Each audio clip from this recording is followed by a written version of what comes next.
Attention soldiers, sailors, airmen, Marines, and coasties. The holiday season is right around the corner. And some of you might be wondering, how am I going to afford to travel back home to visit my loved ones? Have no fear. Holidays for the Heroes is here. Last year, Holidays for the Heroes received donations from patriotic donors, and we were able to send 65 armed service members with a fully paid round-trip ticket and got them home for the holidays. Wait, but what's the catch, you might ask? Buckle your parachute strap. There is no catch and no hidden fees. Just contributions from good old-fashioned Americans who want to help heroes like you and show their appreciation for your service. If you're an active soldier and want to register, or an individual who wants to be a part of that growing group of patriotic donors, please go to www.holidaysfortheheroes.org. That's www.holidaysfortheheroes.org.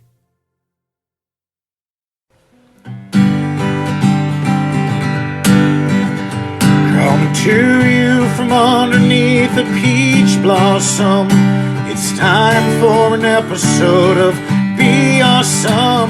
Find positivity throughout your life and work, just like our mascot rooster, Steve the Jerk.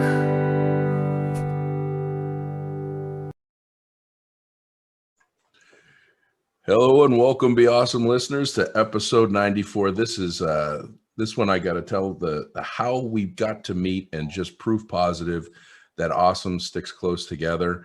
Ed Rossich, who was our first guest, one of our first guests, and been on multiple times and does the Holidays for the Heroes program that I'm a big advocate for. He met Andrew Appleton, who's a Marine, and he's now a travel agent as well. And Andrew was on the show. He books all the plane tickets for Holidays for the Heroes. And Andrew Appleton then talked about a guy named John McCaskill. And John McCaskill is a Navy SEAL who we had on the podcast about 7 or 8 months ago, who's become an incredible friend. And about 3 months ago, there was a post with John with the Be Awesome t-shirt on LinkedIn, and someone made a comment. And then one of the people that actually purchased a shirt said, "Hey, can we get Dr. T a shirt?" And that we did. And then we went down this path of getting to know one another. And she has become one of the biggest wearers of awesome gear. So Dr. Theresa Larson, Dr. T, welcome first and foremost to the podcast. Thank you, Joshua. I'm excited to be here. And full disclosure, I'm not wearing mine because I've had to wash. They're all in the wash. Seriously, they're all dirty. We're gonna have to get you some more. That can't happen. I was convinced for the last 5 or 6 days. I was doing double takes, and it was like it was a different day and it was a different place. I mean, you've been doing photo shoots. It's been fantastic. I just you're one of the official models of awesome wear. So yeah, love it. So the timing of this, reading your blog, I think what we're going to do is we're going to talk about a little bit of why we shouldn't take everyone's advice or most people's advice. And I gotta tell you, you cue the birds perfectly. Like, I don't know if you've got a bird machine, but it's amazing. It's like the most relaxing thing. You're going to hear roosters in my house, and it sounds like they're ready to attack me. So it's like cue the birds. Calming birds. Yeah. You don't know we have angry roosters at our house. It's not calming. So well, I have heard that from John. Actually, he's like, I have a rooster on my back. That's Joshua about that. I'm like, yeah, that's Steve. Steve was on the first episode, and then he was on a couple of other episodes where he tried to attack guests.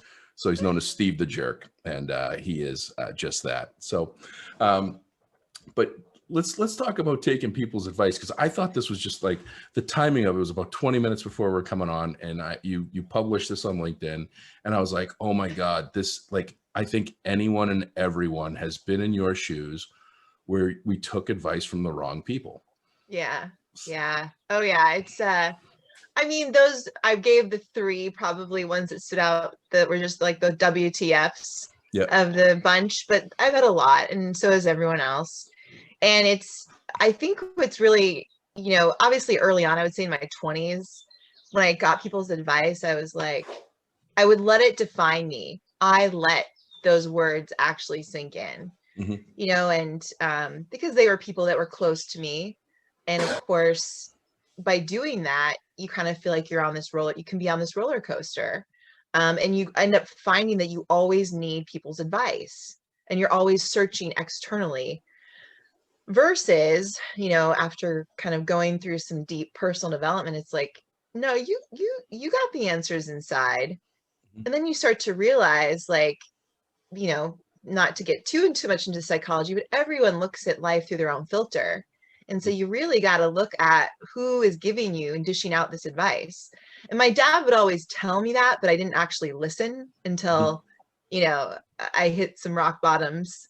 And I was like, oh yeah, maybe that psychiatrist who told me I should get pregnant to feel better about my body was wrong, or, the guy who's like, yeah, if you're not trying to be a star or be famous, then what are you doing? Like, there's only one star can be, there's only can be one star in a company. And it's like, okay, well, you actually haven't run an effective company and you're working to be a Instagram influencer or whatever, whoever it is it's coming from. It's like, considering the source, like, I'm trying to build something that's actually going to impact people. And in the end of the day, if I'm gone, I want this to continue. How am I impacting people, even if I'm not there? And so you just kind of start to look when you get this bad advice, like, who is it coming from? And is it coming from someone that has the same values, who you respect? And maybe it was someone you respect, but considering their experience, right? Yep. You can take that with a grain of salt, because ultimately what matters is what you need and what you want. But you have to take the time to get to know what you need, what you value, what you want. Yeah.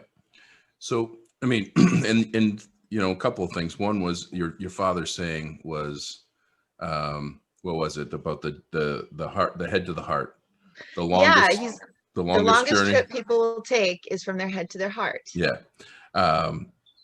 So you've got a very interesting story that would probably have you getting advice from a lot of different people for a lot of different things. You were a fastball pitcher for softball at Villanova, a Marine, and now you're with your own company that you founded with your husband that you've had for almost 10 years, Movement RX.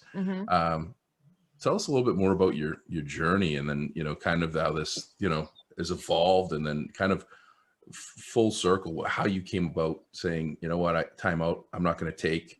I think one of the examples was when you were pitching that, the sideliners. I loved hearing the sideliners because they always have the best advice, right? Yeah.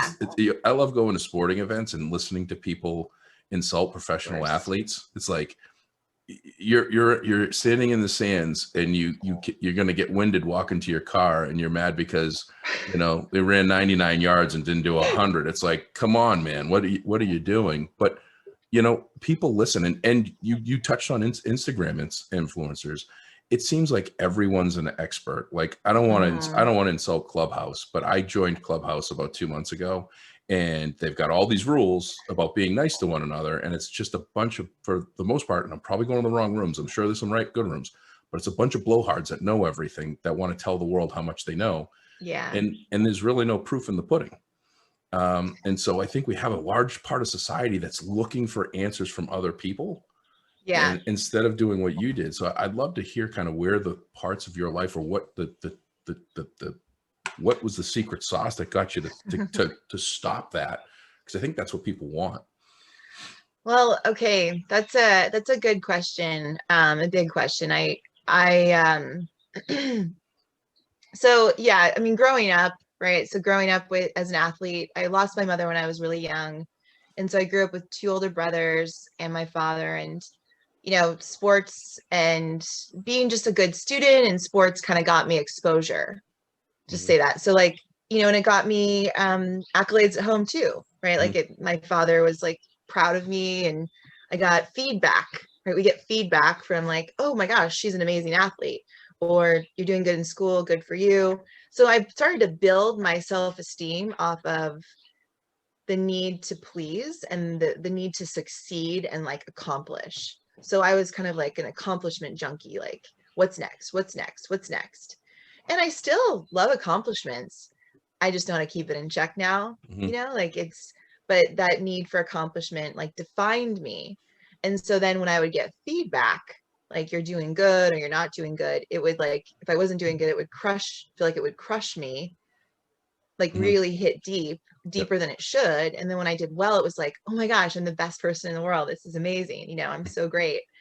And so I think, you know, and my father did the best he could as a single father, like raising his only daughter, two older brothers, like, you know, he was managing, trying to take care of us and put food on the table, let alone like his daughter's emotions and the things that she was dealing with, you know.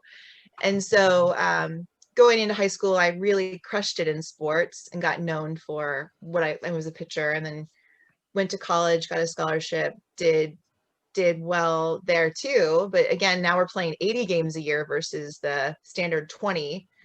And 80 games a year is a lot. There's a lot of roller coaster of wins and losses. And as a pitcher, a lot of the attention's on you. Right. And so I was like, you know, I told myself, I just got to dominate here or else I'm nobody. That's kind of, I mean, I this type of self-talk I would give myself was ruthless. And so you can imagine what would happen when I didn't do well. I was kind of a hot mess. And so, you know, my life has been amazing. There's been some really, really hard times.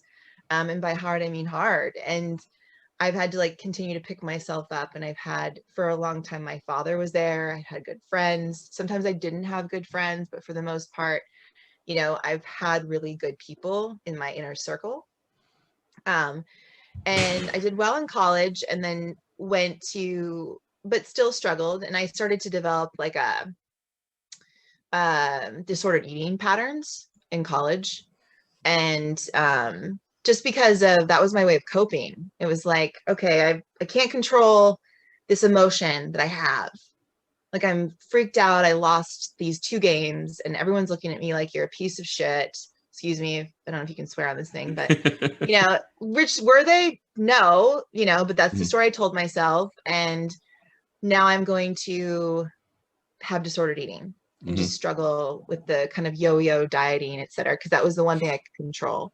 And then fast forward into the Marine Corps, you know, now my life is, I have more responsibility, more pressure, which technically I told myself, I love pressure, I love responsibility, you know, and I had to look and be this perfect woman Marine. I don't even like to say that, but I was a Marine, but as a woman, there's less of us. There's 7% women in the Marine Corps.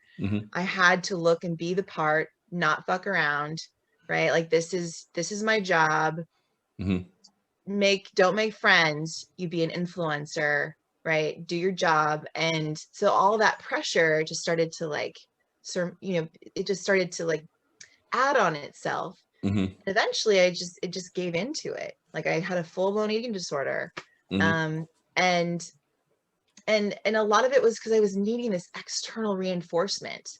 Like, I need to be known I'm good enough. I mean, I ran 300 PFTs, physical fitness, which is perfect scores every time, you know, like I could do 20 10 pull-ups. Like, I had to do those things to be good enough. And I was more scared of like my Marines not thinking I was a good Marine and like taking care of myself. Like, I was more scared. I was more concerned about what other people thought of me.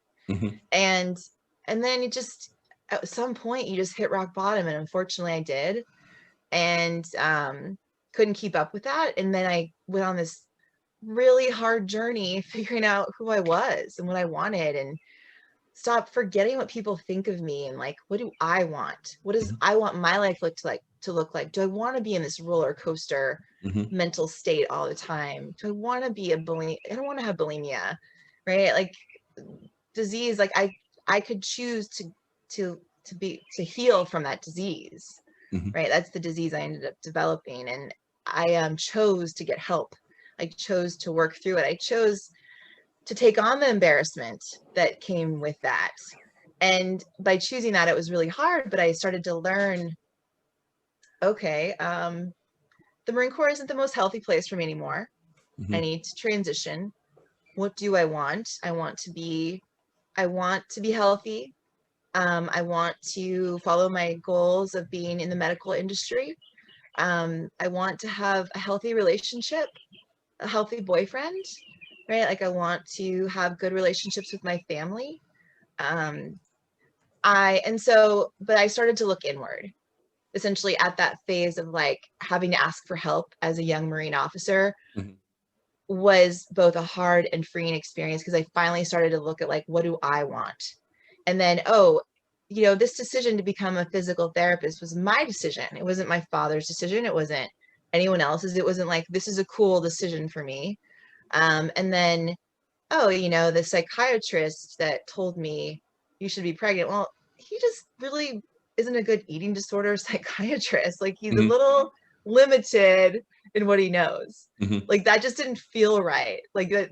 And I need to find another psychologist who knows what mm-hmm. they're talking about, because that clearly is not like the best advice.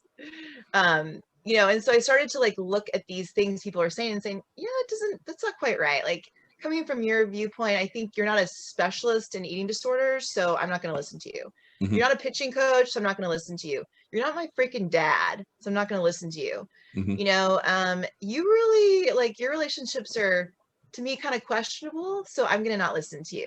Mm-hmm. And I started to realize, like, I want people around me who want to help other people and who want to continue to serve and who love me, because even if I've fallen down on my face, a number of times still love me. Mm-hmm. And so, not because I'm the party girl. I mean, like I had a phase of that, but then I like, but yeah, like I want people to love me with all of the bumps and bruises that I have. Mm-hmm. So I hope that answered your question. It does. You went down through a lot of stuff there, which is, what a lot of people are going through, different things in their life, and what they, one of the things that I talk about I get advice too all the time, by the way. It's and we'll always get it. I'm sure you still get it. My best question when people give me advice is like, wow, that's really great advice. Where did you get it? Did you go to school for it? And I always love the answer, Facebook. Someone will be like, oh, I saw it on Facebook. Great. Yeah. Or Google. It's gotta be right. Yeah. Yeah. Google. Is that from Dr. Google? Yeah. Dr. Google told me. Yeah. Man, my elbow's sore. Oh, it's probably need to get that taken care of and amputated. Why? Where'd you see it? WebMD. There's this disease. It's you got all the symptoms. You've got to get it removed. And it's like, stay off WebMD. Yeah. But I think what comes down to is, for you kind of hit rock bottom before you said, I need to really kind of look at, like you say, look inward. I think all of us need to look inward at ourselves and say, we need to stop caring what everybody else wants. Yeah. And start thinking about what we want. And it's, you want to have all the nice stuff so that everybody thinks that everything's good and great. And you don't have anything inside that's good and great, or you don't have anything inside that feels good and great. And, looking outside in, I didn't know you at all. This is the first time we've actually spoken.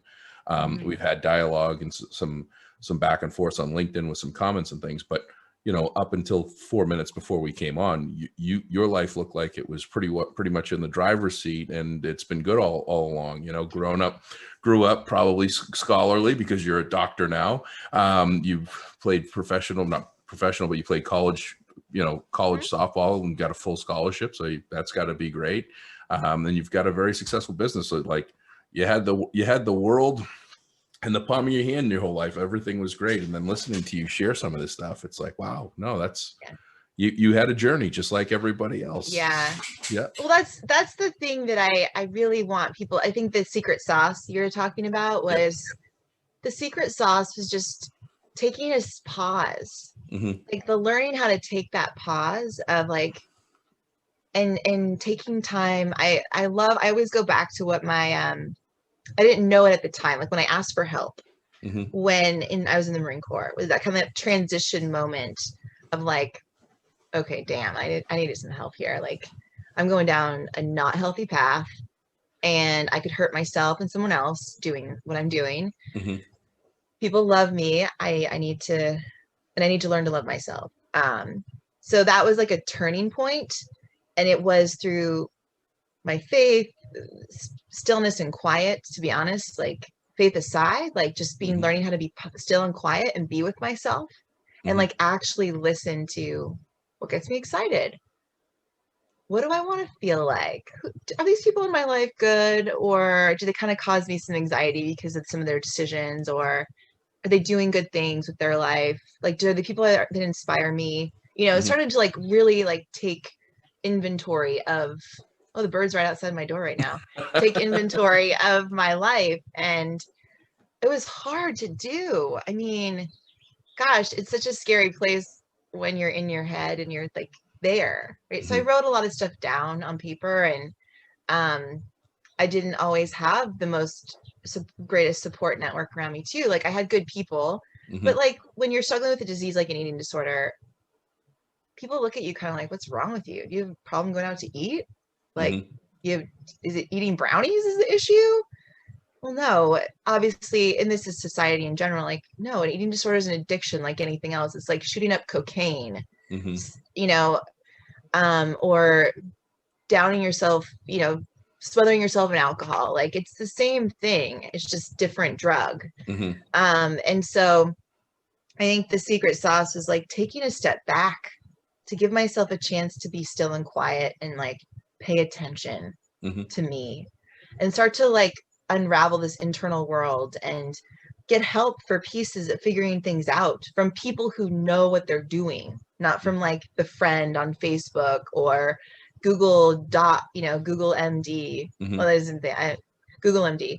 I'm sure there is one. Yeah, I'm sure there is. But like actually going to seek professionals and like, even the professionals I saw, like, oh, this one doesn't work for me. I need to find another, right? Like just finding one that actually works well for you. And I ended up working with a biofeedback therapist who is a mindfulness meditation coach. And he's the one who taught me how to be still and quiet, like actually practice that skill. And when I reflected back to that time when I asked for help, I was like, oh, that's what I was doing. Like having to be still and quiet, that really uncomfortable space of like, okay, here I am. This is me. Love all of it. Can I love all of it? And it was a journey to be able to do that. And of course, there's a lot of, scrapes along the way, dating the person that didn't just love me for me and wanted me to be a certain way, or, parents, my father who really wanted me to do this, or my brother who just wasn't really stoked about what had happened in the Marine Corps, or whatever it was. Friends who didn't really know what was going on and couldn't make the wedding and really unhappy that I couldn't make their wedding because I was sick, whatever it was. Like I had to like take a step back from all of that and just like work on believing in myself and loving myself. And through that, it allowed me I chose to take courses in communication, personal development, work with a psychologist, even a psychiatrist at times. But the mindfulness meditation was really powerful and like looking at my life in a lens that was peaceful and calm and building my business. I've worked with this man throughout my entire growing of my business, pretty much, of like, how do I want my business to look? The people who I'm working with. And that's why like working with John has been really amazing. I mean, he was just a friend I met on LinkedIn because I was talking about mindfulness meditation. And then I'm like, dude, this guy lives this too. And what better people to be around and work with than people who live this kind of, I mean, really this special sauce of like mindfulness meditation, mindfulness approach to life is the special sauce.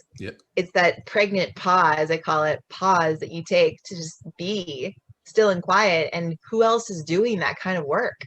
Right. And knowing that I'm going to fall on my face still in my life and struggle and have ups and downs. I want someone to work with who gets that and isn't just going to judge me because I fall on my face. One of the hardest things for me, and I can say this, I'm not a psychologist, but relationships, right? Relationships are the hardest thing for people. Communication, like going back and forth, being vulnerable. And, like it's hard. I have a hard time with loss, having lost a mom, lost a father already, lose friends who are still alive, losing family members who are still alive, right? Sometimes that happens. It's very hard. And I acknowledge that when I feel like I'm going through a loss of a friend, I will grieve that Like I have to let myself grieve that. I have to give myself the stillness and quiet to grieve that. And without the mindfulness practice and this guide I've had in my life, and now a team member, John, kind of there is like a kind of a beacon of mindfulness meditation and a mindfulness approach to life, a reminder, has been really helpful. But again, they're just sources of information and I'm taking it on myself. But because these people live it, because my team members live it, my husband lives it, it's like that's been really powerful for me. So yeah, well, one of the reasons why I want to have you on the podcast was because and to talk about this stuff, and then your blog just kind of came up, which was really, I think, a pivotal piece to, you know, why people should be thinking about a practice of mindfulness. And this is what happens. You can get something for free. You can read a book, and this is going to be my story. 10 years ago, I was struggling with work. I was struggling with focus, and I was struggling with staying on task, not just because of my ADD, but I was all over the place.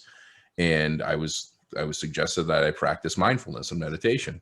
And so I got, I think it's John Carroll's book, Awake at Work, and I got mindfulness and meditation books, and I tried to train myself in how to be present and stay, you know, get quiet and do all these things and kind of tune everything out and listen to the birds without anything else. And, you know, I found myself falling asleep in my yard because I had no idea what I was doing and I had no support. So it obviously wasn't something, it was something that was short-lived. And while minimal result, I felt that it was purposeful. So when I saw you guys doing this 21-day experience, and John's just an amazing human. I mean, he's a Navy SEAL. He's the person that we think is like, you know, 10 foot tall and bulletproof in the world that, you know, take on, you know, you don't take on Marines and you don't take on Navy SEALs. So you got both of you. You got both the people, you got both the people in the world that you look at like they're tough as nails and don't get vulnerable. Getting vulnerable with a program like this, you got to be a part of it. So, you know, I wanted to share some of that. So let's talk about that for a minute. So I know Movement RX does a whole bunch of things, but let's focus on this 21-day experience. Yeah. What does that look like? What's it going to be like? Give me a little inside information, because I'm going to be starting it on May 12th. May 12th. Yeah. So here's the thing about the mindfulness experience. It's basically my entire team coming together with John to create this 21-day guided experience we've got mindfulness meditation. So anywhere from 5 to 10 minutes a day that you do for 21 days, which is the start of building a habit. It takes 66 to 70 days to make a habit automatic. So we're getting you started. But we've got meditations built in. We've got mindful eating classes built in that are 15 minutes long. Once a week, we've got a movement class built in where we're teaching you a new skill, a new lift. And our whole point is like teaching you how to move versus the workout itself, right? We all know people are doing workouts. They've got their own thing. Some are not, but, you know, learning a new skill of how to do something well so your body doesn't hurt is nice. This experience also involves like weekly check-ins with John and I. So we do live sessions where I'm teaching a mindfulness, like movement for the joints, for the neck, low back, and ankles. So areas that people kind of like start to fatigue and get achy in. And then he's also leading meditations. And we have Q&A sessions. So the experience itself, what we say is that it's 21 days. It's very interactive. So my entire team is coming in to support you. There's an entire Facebook group closed to only participants, where we're streaming our lives to the Facebook group, but people can access them on our platform too, Movement RX. And they can do it. They don't have to interact. They can do the meditations and all the classes on their own, right? It's all recorded. So if you don't feel like you want to just make this your own, take it in and not interact, that's totally fine. Or you can take it in and then interact any way you see fit. But either way, we're going to be talking to people, engaging, cheering you on through the whole thing. And the point of it is to help give you skills to live a lifetime of emotional and physical freedom. So you're saying like, well, a lifetime, what are you talking about? Yeah, a lifetime. It's the emotional skills that you're going to get the emotional resilience skills. I call it kind of the offensive skills of building emotional intelligence, right? The mindfulness meditation. I'm not treating mental illness. I'm helping you be proactive about the emotional tension that you hold that creates anxiety, can create depression, that just can hold you back in life. The excuses we make, right? We're helping you get ahead of those things and create that space, like I was talking about, special sauce, to actually make good decisions for yourself and start to heal and start to open your life up, which is right now. Like life is right now. Once people can actually start to take that on, you'd be surprised how amazing life can become, because the future doesn't exist. The past is the past. You can't do anything about that other than change the story, right? Like we can start to change those stories, which we do on this experience, but living it right now. So starting to engage in the building your emotional intelligence, and then the physical intelligence of, yeah, we've got little mini workouts for you and joint routines and nutrition, mindful eating nutrition classes that are pre-recorded or you can attend live. But the point is to give you an idea of what it's like to move better. So when you do squat that heavy load, or you squat to pick up your kid, you feel better. Or maybe you learn how to we're going to teach you how to do a handstand push-up or a handstand hold. If you can't do that, that's okay, because the coaches we work with know how to adapt and scale everything. So if you're in a wheelchair, or if you're just like, I'm overweight, I can't do this. Okay, well, let's teach you how to actually get inverted, because it's really good for your blood pressure. It's really good for your circulation. So while I'm saying a lot here, there's actually 8 elements to this experience. And you can look at, if you go to Movement RX, the mindfulness experience is listed at the top. So you can click on it and read through the 8 elements. What's really nice is that, you know, before and after this entire experience, there is an assessment we take you through. It's self-paced. Actually, you do it on your own, and it takes you about 15 minutes, but you do it before and after, so you can kind of see the results of what you accomplished in that 21 days, which is really impactful. So it's an exciting thing, because I think over the last 8 years, if you looked at what Movement RX was 8 years ago to what it is now, it's completely different.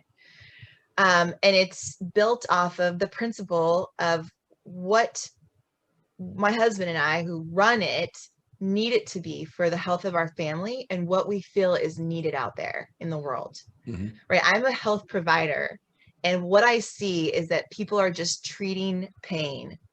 They're just treating symptoms, or people just wait. So on the healthcare side, people treat symptoms. Healthcare providers treat symptoms, and on the receiving end, as the patient client, people wait until it's too late to get help for things. And especially right now in this blended environment, it's like, well, how do I find the time to even make an appointment? Right? To go see a doctor who, let alone, will understand me. So here's the thing, like, we're helping people understand they have so much power of their own health right now. And it's through creating this way of calming your emotional state, creating this rest, digest state, as well as helping you feel better when you're sitting at your desk, you're playing with your kids, and helping you realize that high intensity functional fitness, or the hour to 2 hour long workouts, or the fact that you can only move 10 minutes a day is okay, right? You don't need all this high intensity stuff.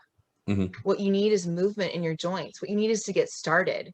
And you're not alone. Whether you're overweight, type 2 diabetes, hypertension, or you're already an Ironman Iron woman, you still could use some help. And the experience is the guide. Our team is coming together to help. It's almost like going down a river in the Grand Canyon, right? We're guiding you along this river, and it's going to be a freaking adventure. And I think I'm a fun person. I mean, I can be fun on camera. I'm way more fun in person. I don't even need any alcohol. I just need the Be Awesome mug and some coffee and water, and I am good. So, you know, this is probably the one thing that we've built that I am the most excited about, because it's like all this personal development I've done and brought on a team member like John, who like lives it already.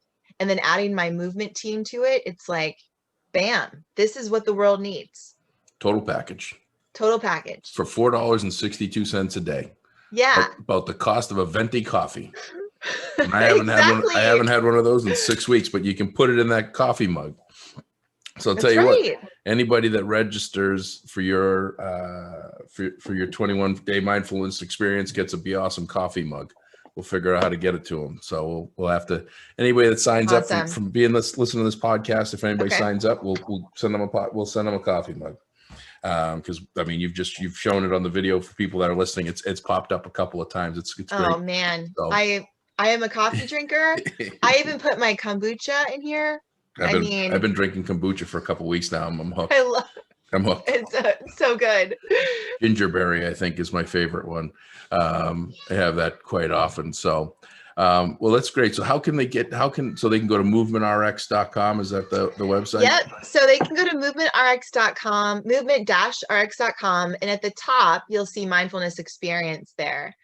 It's right at the top, and then you can click through. The total is $97, right, for 4 something a day.